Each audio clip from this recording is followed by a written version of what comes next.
Of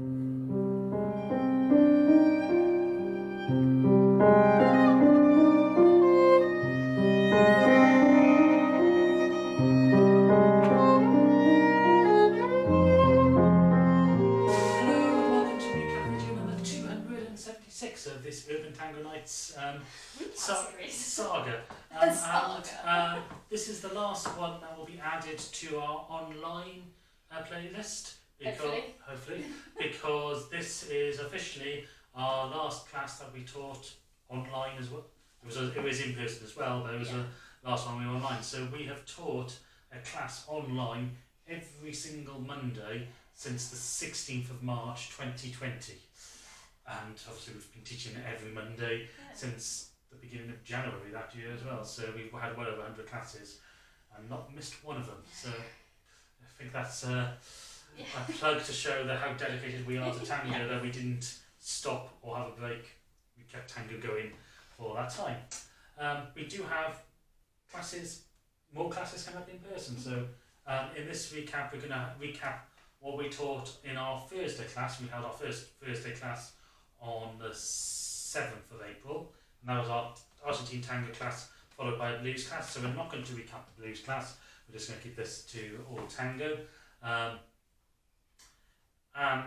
Also today we didn't have a lunchtime class. Our next lunchtime class will be on the 25th, which will also be the day of our next Monday evening class in our new venue of Urban Kitchen in the centre of Swansea.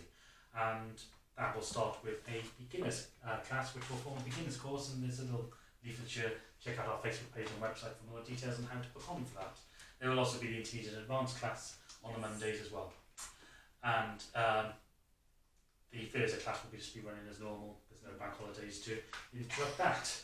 Anyway, so let's have a look at last Thursday's Argentine tango class held in the Taliesin Crib studio. So we started off with a simple side step to the left, and as a leader we're sinking the follower down slightly as we take our right foot and we put it just inside the follower's left foot. And then as we come up, the followers going to try and close their feet together but find it blocked by the leader's foot that he's inserted, which means as we come up, the follower can choose to lift her leg and follow that chest movement and get a shoe shine. So if we did it from the side, here's my foot going in, there's the shoe shine going up, and then we can come out to the side and walk out. What we actually took this into was a front ocho with a block. So we put our foot in, found that shoe shine, we can take it out, or we can move it a bit closer and then pick the foot up. This is a bicicletta, and lift it over and put it into this point here if we wanted to. Or what we can do is, as we send her out again, we can move the foot to the other side and then pivot her so she's in this parada block position. She then has options to do another shoe shine, which I can initiate with my chest movement, or she can choose to do herself. She can then step over, she can decorate with the layers if she wishes, and then we can go into forward ochos. And again we can put more blocks in if there's paradas. So that was our Thursday evening class on the 7th of April. Now coming over to our Monday evening class on the 11th of April. This is going to get complicated. Yes.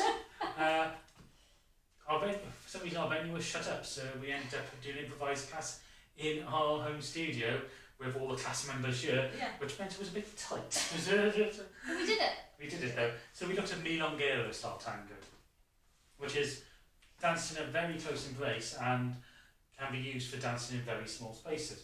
So we talked about the embrace being almost straight on, contact between the chest and the abdomen region, right hand coming right around the back of the follower. We're keeping our left hand in very close, and we end up with some very strange handholds if we want to. We were just keeping to the standard one, or maybe just a wrap-around handhold. And then from the, we looked to start off with some back ochos. We're taking the side step to the left. And because of Milonguero style embrace, the follower can't pivot her hips very much. As we step to the side, we have to step forward, and we actually progress around the room by doing these effectively underturned back ochos. We can also then look at the forward ocho in Milonguero style tango, which becomes the ocho catada. And the way we got into it was, again, from our back ocho, we had the option of when I step forward on my left foot, rocking the follower back, pivoting her around into that side step, and pivoting her back into that cross and coming through. So notice in Milonguero style tango, the ocho is actually a circle motion around the leader.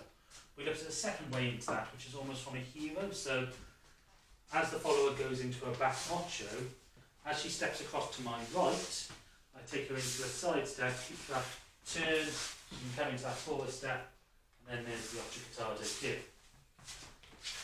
And then finally, we just looked at some intricate sort of foot movements and decorations we can put into this.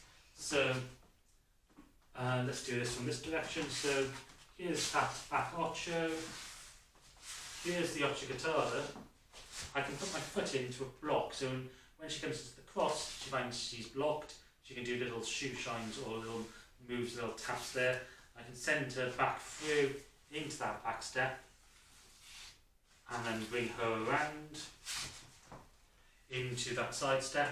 Or what I can do is, as I've sent her around, is then find that little breather to control her going into the side step. So we can do a lot of foot play. So in Milonguero style tango, it's all about subtlety and very small movements to initiate. Again, very small movements. There's none of the sort of openness of salon style tango, and certainly none of the fluidity and boldness of sort of Nuevo style tango. Obviously, there's such thing as Nuevo style tango. It's just a continuation, but you get the sort of general idea. Anyway, thank you for watching. Please hit the subscribe button, and we'll see you next week. Thank you for watching this Urban Tango Nights recap. If you like these videos, please subscribe to our channel by clicking the logo. You can find more of our class summaries down here and other videos of us dancing tango over here. You can also follow us on Facebook, Instagram, Twitter and Meetup. Links are in the description below, and you can also subscribe to our newsletter using the link below.